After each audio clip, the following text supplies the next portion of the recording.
So what you can see here, we worked from a live model. I went for two weeks and I worked under David Simon, and they gave us a live model.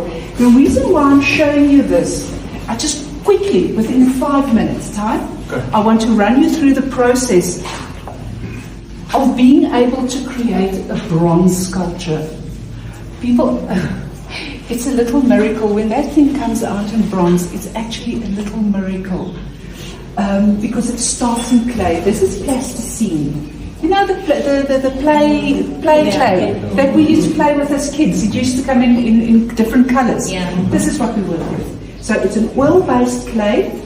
You start with an armature where you make it out of wire and you do the basic measurements. You have a live model that sits in front of you. Then you have to capture the essence of that model. If you had to do a sculpture of a person standing and you could work a lifetime on it and have it taken to its absolute pinnacle of excellence in terms of your work on it, but you've got the posture wrong. The posture is what they call gestalt. This is me standing like this. It's being comfortable in your body. There's a balance in your body. There's a movement in your body. There's what I referred to earlier. There's a mojo in your body. That is the essence that you need to capture. If this man is not comfortable in his body, it can never be a successful sculpture. And people who are not trained in sculpture can look at it and they can't define what's wrong with it.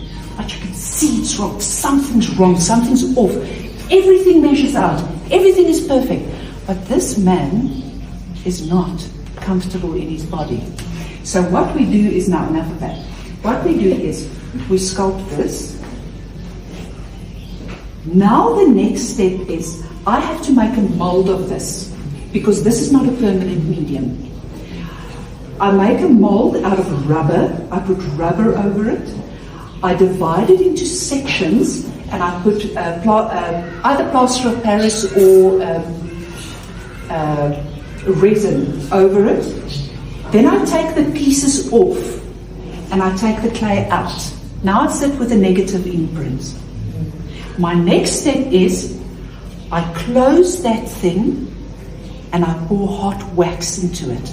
This is called the lost wax technique. Now the reason why it's called the lost wax technique is because we need to lose that wax again. So now it's full of wax. I take the mold off and I sit with exactly this piece, but in wax. Okay? And it will be hollow because I put the wax in, it cools down, and I pour the excess wax out. So I sit with a wax that's about 0.5 centimeters thick. I work it off again. Then I'll make a second mold of it. I now make a ceramic mold of it. It looks like, we call it slurry. It looks like a cement.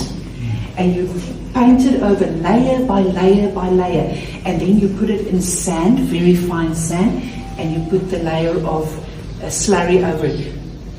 More coarse, you go to the sand and a layer of slurry. And you build it up until it's about that thick, a ceramic encasement.